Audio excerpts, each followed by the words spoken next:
30 de maio de 2015. Entra no ar a hora e a vez da pequena empresa. Confira o que preparamos para hoje. O Mago das Empresas volta ao programa com dicas mágicas. Nesta semana, o Dr. Marcos Tavares Leite, prosseguindo com os tópicos da Lei Geral, nos fala sobre a fiscalização que as micro e pequenas indústrias têm sofrido dos órgãos de segurança, licença e controle ambiental. A Pequena Notável desta semana é uma empresa que está há quase 50 anos no mercado e fabrica colchões e travesseiros de vários tipos e modelos. E em nossa sala de visitas, o presidente do Simp, Joseph Cury, entrevista o consultor financeiro Joaquim Pansonato. Estamos no ar.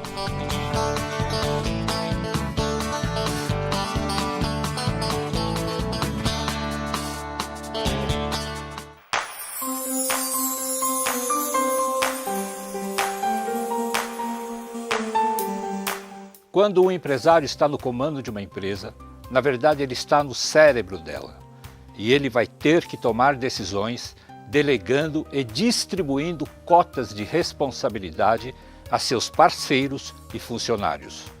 Por exemplo, quando vamos assistir a um concerto musical, o que encanta o público é a execução de cada nota musical que consta das partituras disponíveis. Partituras musicais executadas por músicos talentosos e que operacionalmente transformam as notas em sons, em música. Além de tais recursos, são dirigidos por um excelente maestro que tem a devida competência para distribuir entre todos os músicos as respectivas cotas de responsabilidade do show, exigindo de cada um deles um desempenho perfeito. Saber tirar de cada um deles o que eles têm de melhor. Todos estes detalhes juntos vão ter como consequência a plateia aplaudindo de pé. Você entendeu o recado? Até semana que vem e não se esqueça, o mago de sua empresa tem que ser você e o truque é fazer certo.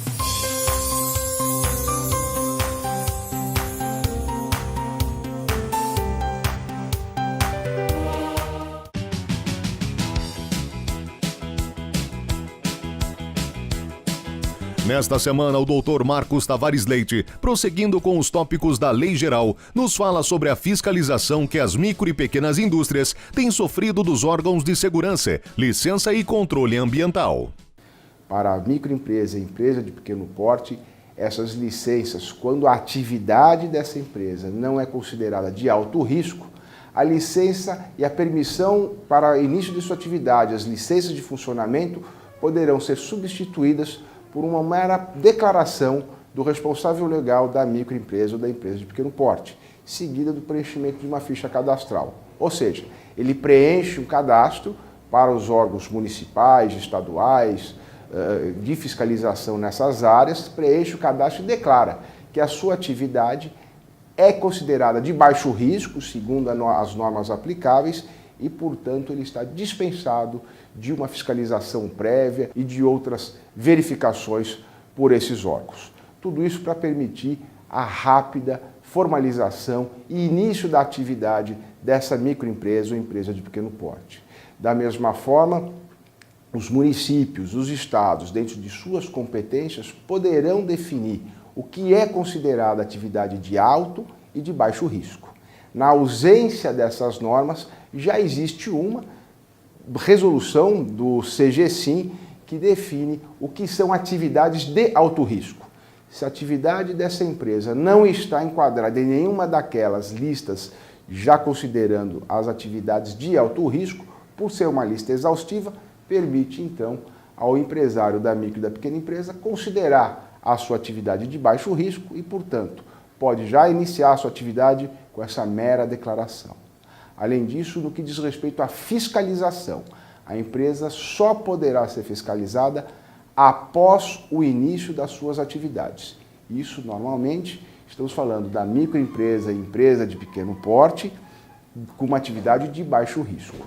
Veja, nós falamos aqui de microempresa e empresa de pequeno porte. Não estamos falando daquela que é optante pelo Simples Nacional, que diz respeito à questão tributária.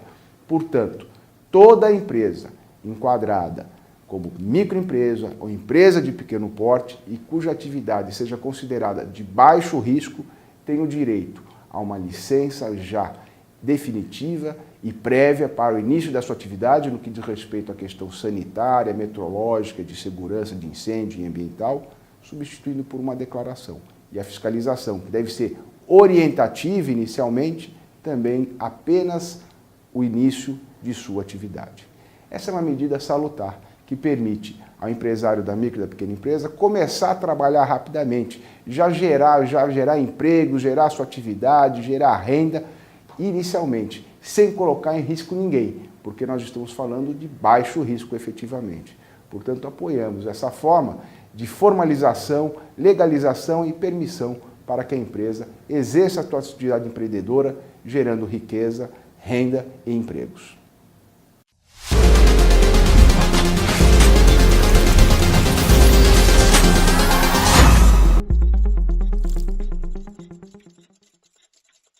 A Pequena Notável desta semana é uma empresa que está há quase 50 anos no mercado e fabrica colchões e travesseiros de vários tipos e modelos. A empresa surgiu em 1967, com meu pai, né? Ele começou fazendo travesseiros, né? Que na época era mais simples do que colchão. Aí ele montou o colchão. Do Ipiranga ele veio para o Tatuapé, surgiu no Ipiranga, né? Nós estamos aqui desde 1972, eu e ele ainda. Seu grande diferencial é a fabricação de colchões sob medida, de acordo com a necessidade do cliente. A firma tem como diferencial mesmo fazer colchões especiais, né? A gente consegue fazer os tamanhos que o cliente quer, para encaixe diferente. Às vezes o cliente tem um local diferente, uma medida diferente, arredondado, quadrado. Fazer um colchão diferente, mais duro, mais mole, a gosto do cliente. A fábrica tem basicamente dois tipos de colchões, né? Que é o de mola e o de espuma. Do porte vai para a costura e aí se encerra com selamento, embalagem, né? Agora o colchão de mola é um pouco mais complexo. Você tem que fazer colagem de feltro, aí corte de espuma para colocar sobre a mola, aí você vai fazer colagem de tecido na mola e aí vai para o fechamento. O processo é basicamente esse.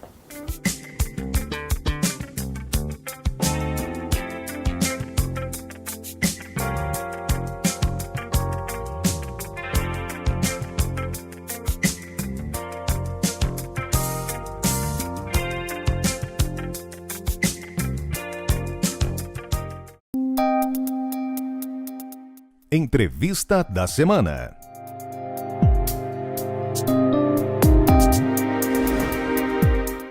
O nosso convidado de hoje é o Dr. Joaquim Pansonato.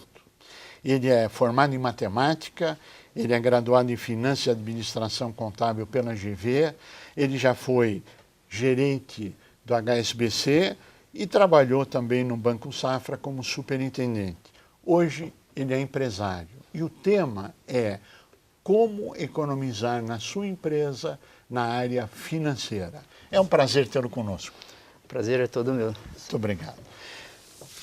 Joaquim, com todo o conhecimento acumulado, a nossa pesquisa do SIMP demonstra números, que foi a pesquisa SIMP Datafolha, que 14% das empresas pegaram recursos para negociar ou pagar dívidas, 11% para pagar despesas, 12% para capital de giro, 9% para pagar fornecedores, 5% para pagar investimento, na ponta das despesas que 24% das empresas não estão conseguindo pagar as suas dívidas por falta de dinheiro.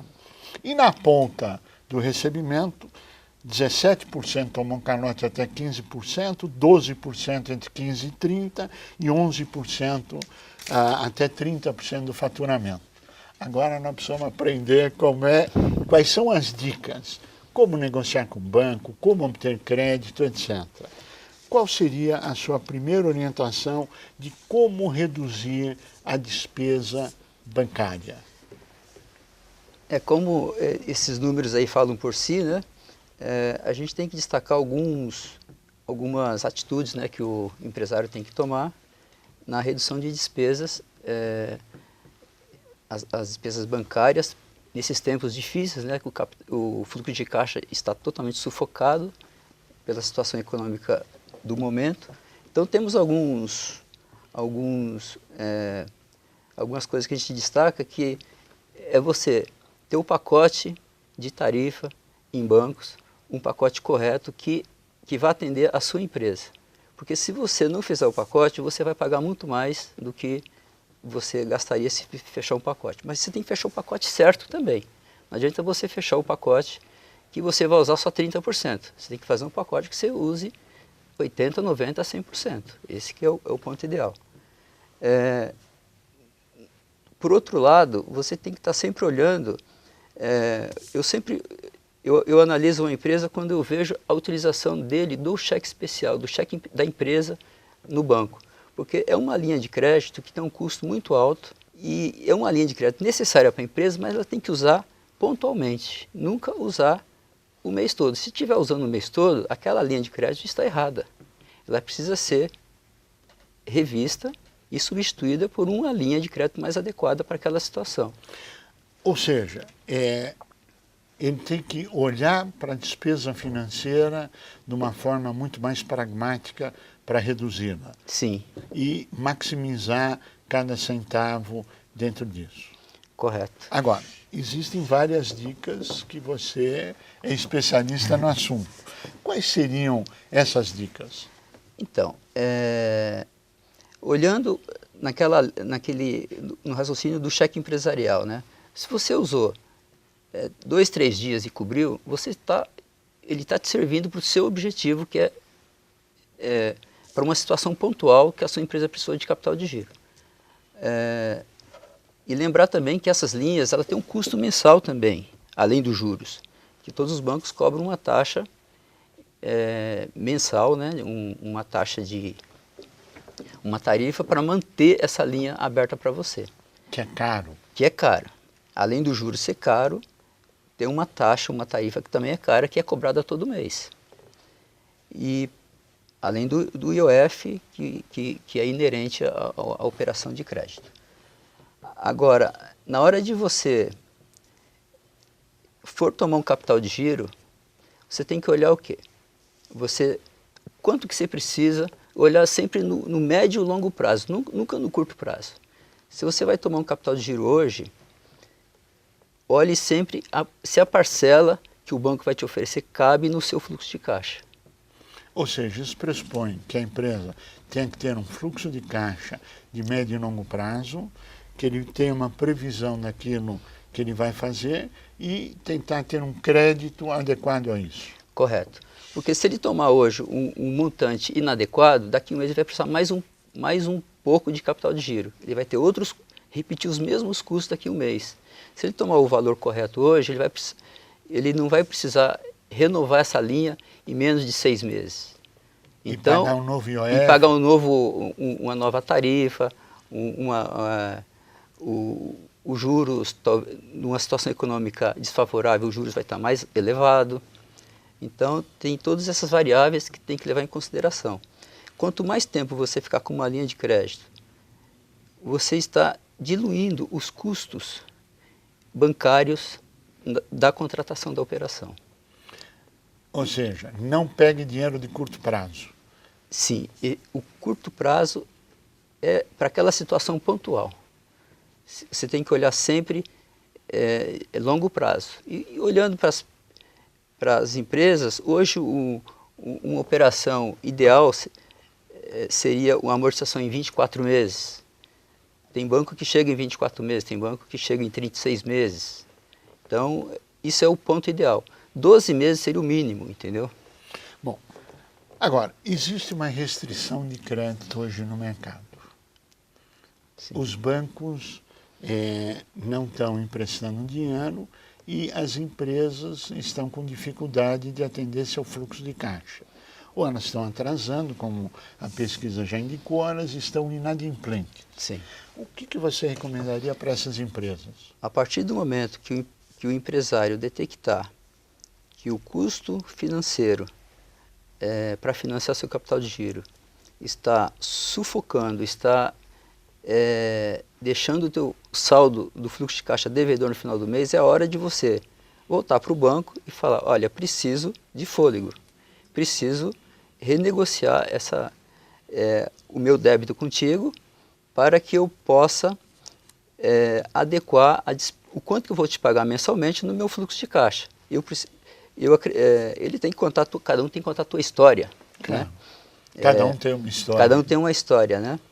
Então, olha, um exemplo, daqui 6 meses eu acredito que o meu faturamento vai, em função de novos negócios que eu estou desenvolvendo, daqui 6 meses eu tenho um crescimento no meu faturamento, então vou ter mais fôlego para amortizar a dívida, para pagar, para honrar meus compromissos mensais. Então, que tal eu conseguir uma renegociação, diminuindo a parcela nos primeiros 6 meses, ou pagando só juros, e daí para frente você diluir o principal a partir do 7º mês. Um exemplo. Isso te dá uma escadinha no pagamento. Exatamente. Aí você vai te dar condições de você respirar, botar os fornecedores em dia, botar o salário em dia, botar os impostos em dia, e nesse inteirinho você vai conseguir desenvolver seus negócios, aumentar seu faturamento e chegar lá no 7º mês e honrar todos os compromissos com o banco. Bom, além das despesas normais de um empréstimo, existem outras coisas que são normais, que estão dentro da legalidade, mas que o banco cobra. Sim. Que são custos adicionais. Quais são esses custos que você chamaria a atenção? Olha, os custos normais de uma operação de crédito, de um capital de giro, além dos juros e do IOF, né, é uma tarifa de emissão de contrato que todos os bancos cobram, que não é barato, mas faz parte do negócio. Além desse custo, os bancos costumam registrar os contratos em cartório. Tem outra despesa para você registrar contratos. E por último, muitos bancos ainda tentam vender junto com a operação seguros também. Seguros prestamista, seguro de vida, alguns outros produtos, né, para alavancar o resultado do banco. E isso não interessa para a empresa. Então, na hora de você assinar o contrato, você tem que ser muito claro. Eu só quero um empréstimo, não quero mais nenhum produto. Eu já estou com dificuldade, eu não quero onerar a minha empresa mais. Eu preciso de recursos limpos. Bom, você fez uma simulação de uma hipótese de uma empresa tomar um empréstimo de R$100 mil com uma taxa de 2% ao mês. E aí essa simulação, se eu não me engano, segundo a tabela, pode sair dos 2% ao mês para chegar em 3,17 ao mês se for em 6 parcelas. É isso? É isso. Partindo do pressuposto de uma operação de R$50 mil em 6 prestações a 2% ao mês, isso dá uma parcela de R$ 8.940. Você vai pagar o IOF, você vai pagar a taxa de abertura de contrato, de abertura de crédito, e se o banco ainda incluir mais algum acessório, que é um seguro, de 0,73% sobre o valor da operação, a taxa efetiva que você está pagando não é 2, é 3,17 neste exemplo. Ou seja, tem que ficar de olho no que está assinando, como está assinando e o real custo do dinheiro. Com certeza. Bom, renegociação de dívida. Já não tem crédito no mercado. Como é que se faz uma renegociação de dívida com o banco? Então, existe assim um certo tabu que renegociação de dívida porque você está inadimplente. Na verdade, não é isso. Uma renegociação de dívida, você vai ao banco adequar o que você vai pagar mensalmente para o banco entre juros e prestação ao seu fluxo de caixa. Sim. Então, isso quando você vai pedir isso? Quando uma situação econômica está desfavorável para o teu negócio. E considerando isso uma fase passageira, uma fase que vai passar que você planeja que essa fase vai se esgotar, ela vai ser ultrapassada em 6 meses, 8 meses ou 1 ano, você tem que renegociar o teu endividamento no banco de forma que você consiga passar por esse período de forma saudável, sem estrangular a capacidade sua de fazer negócios, a tua capacidade de pagar os impostos, a tua capacidade de pagar o salário dos teus funcionários e assim por diante. Isto é uma rotina diária dos bancos, Sim. não é? Isto não afeta o crédito da empresa. Isto não mancha o nome da empresa. De jeito nenhum. É o contrário, isso ajuda a empresa a se manter. Ajuda a empresa a se manter de forma saudável e isso é interessante também para os bancos. Porque Claro. uma empresa que, se o banco não flexibilizar uma renegociação, o que vai acontecer? A empresa vai ficar inadimplente. Isso não é bom para nenhum dos dois. Nós chegamos ao final do nosso tempo, eu pediria as suas considerações finais. Ok. Eu me coloco à disposição para qualquer empresário que tiver a necessidade de alguma orientação, quiser contratar os meus trabalhos, está aí minhas informações. Os dados estão aqui na tela. Já estão na tela. Esse e-mail Isso. e esse telefone. Correto. Estou à disposição para consulta e para fazer algum trabalho de orientação, de ajudar realmente o empresário que tiver alguma dificuldade A recuperar as empresas. de recuperar, de fazer, botar no trilho de novo o fluxo de caixa da empresa, entendeu? Estamos aí para contribuir. Joaquim Pansonato, nós queremos agradecer muito a sua participação, parabenizá-lo pelo trabalho, agradecer as informações prestadas e dizer que o teu trabalho, nós temos um histórico, nós acompanhamos antes de trazer ao programa e sabemos que tudo que foi colocado aqui é absolutamente verdadeiro. Parabéns, continue nessa trilha, é exatamente isso que o Brasil precisa. A você que esteve conosco, o nosso mais profundo agradecimento, com a certeza que estaremos juntos na semana que vem. Até lá!